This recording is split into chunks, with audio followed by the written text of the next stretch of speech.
ॐ श्री गणेशाय नमः। ॐ श्री हनुमते नमः। ॐ पंचमुखी हनुमते नमः।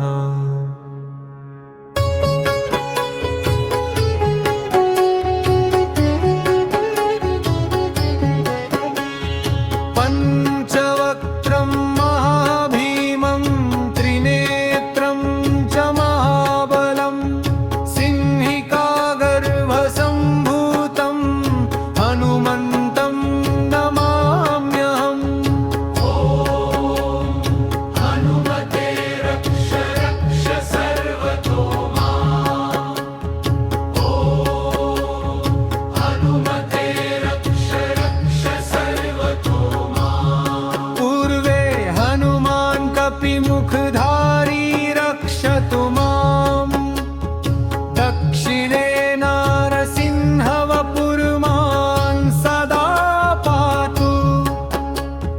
पश्चिमे गरुडरूपवान् रक्षतु।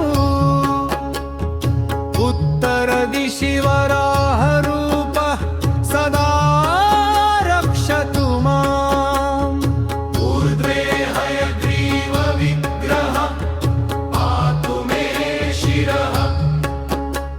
अधस्तात् ब्रह्मास्त्ररूपः पातु पादयुग्मं सदा मम।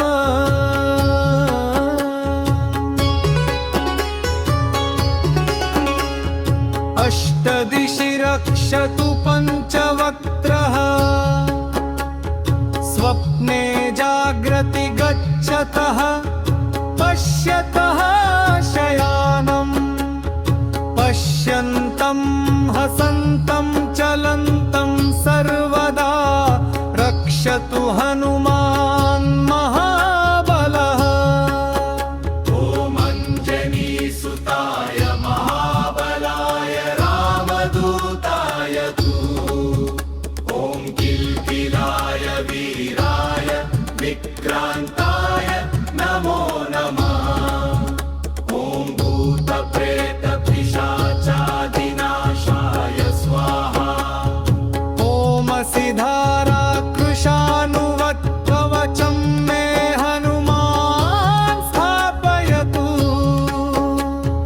रामभक्ताय रामनूताय हनुमते नमः। सर्वशत्रुनिवारणाय कवचं पठे। रक्षां कुरु महाबाहो त्राहि त्राहि नमोऽस्तु ते। ॐ हनुमते नमः।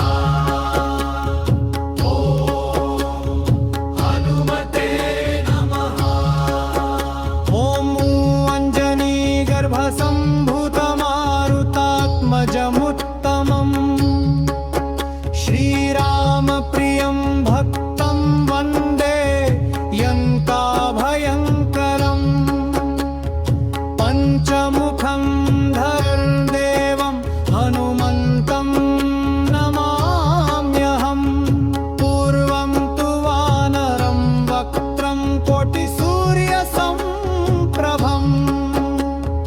दक्षिणे नारसिंहं च भयनाशं सदा स्मरे।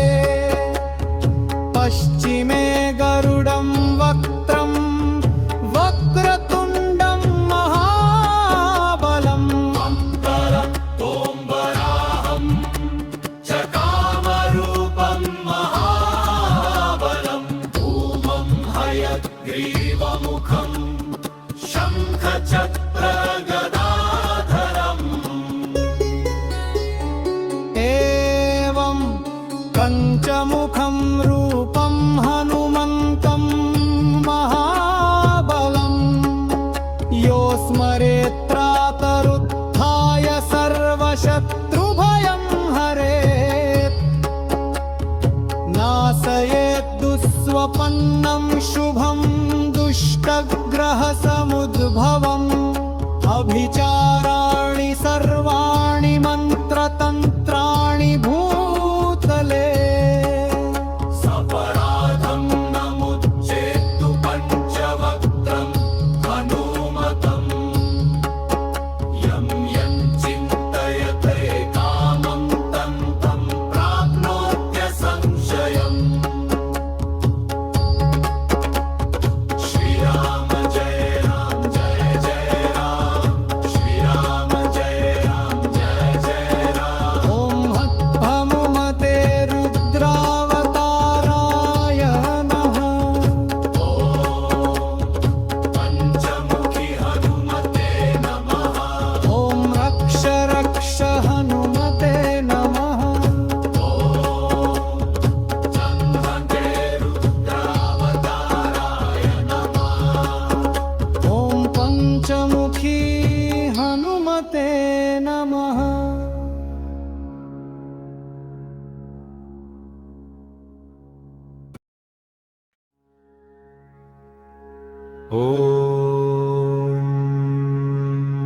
ॐ श्रीगणेशाय नमः ॐ श्रीहनुमते नमः ॐ पञ्चमुखी हनुमते नमः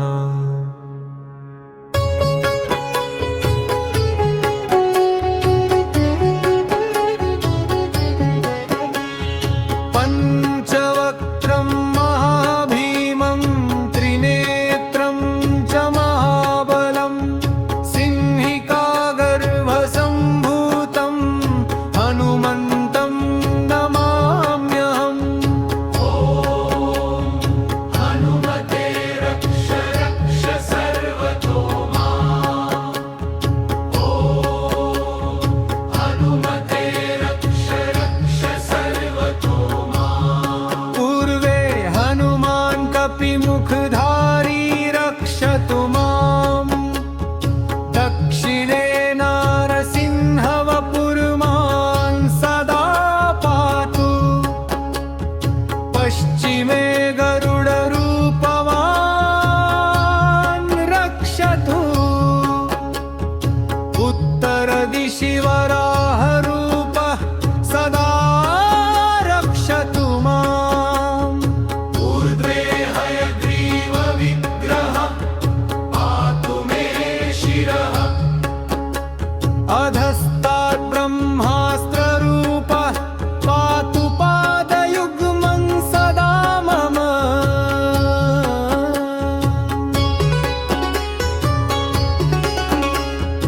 अष्टदिशि रक्षतु पञ्चवक्त्रः स्वप्ने जाग्रति गच्छतः पश्यतः शयानम् पश्यन्तं हसन्तं चलन्तं सर्वदा रक्षतु हनुमान् महाबलः ॐ अञ्जनीसुताय महाबलाय रामदूताय तु ॐ किल्किलाय वीराय विक्रान्ताय नमो नमः ॐ भूतप्रेतपिशाचादिनाशाय स्वाहा ओमसिधारा कृशानुवत्कवचं मे हनुमान् स्थापयतु रामभक्ताय रामनूताय हनुमते नमः सर्वशत्रुनिवारणाय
पद्ममुखं शङ्खचक्रगदाधरम् एवं पञ्चमुखं रूपं हनुमन्तं महाबलं यो स्मरेत्रातरुत्थाय सर्वशत्रुभयं हरेत् नाशयेत् दुःस्वपन्नं शुभं दुष्टग्